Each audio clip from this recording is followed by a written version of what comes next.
એક મસ્ત વાર્તા. એક વખત એક જંગલમાં કબૂતર વૃક્ષ ઉપર બેઠું હતું.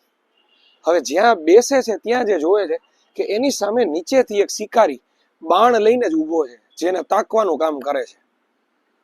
અને કબૂતર એ જ સમય ઉપર જોયો કે ચાલો ઉપર હું ઉડીને ભાગી જાઉં. ત્યાં ઉપરથી બાજ આવે છે એને પકડવા. એટલે બે બાજુથી એને એમ જ હતું કે મારું મૃત્યુ છે, નીચે જાવ તોય મૃત્યુ, ઉપર જાવ તોય મૃત્યુ, કરવું શું? પછી તો કઈ નહીં, ઈશ્વરને સ્મરણ કર્યું, બીજું તો શું કરી શકાય, કે તમે કરો એ ઠીક, બાકી તો મારા હાથમાં હવે કાંઈ નથી. તો થોડી જ વાર થઈ ત્યાં નીચેથી એક વૃક્ષના થડ પાસેથી એક સર્પ નીકળો. એ શિકારીના પગમાં એને દંશ માર્યો. એટલે જે શિકારી નિશાનો સાધતો હતો એનું બાણ કબૂતરની જગ્યાએ બાજને લાગી ગયું અને બેયનું મૃત્યુ થઈ ગયું અને કબૂતર નિશ્ચિંત થઈ ગયું.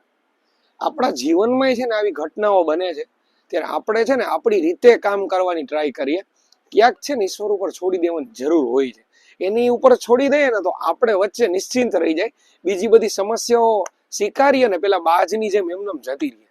તો જો તમે આ વાતથી સહમત હોય તો લાઈક કરો, શેર કરો અને સબસ્ક્રાઇબ કરો.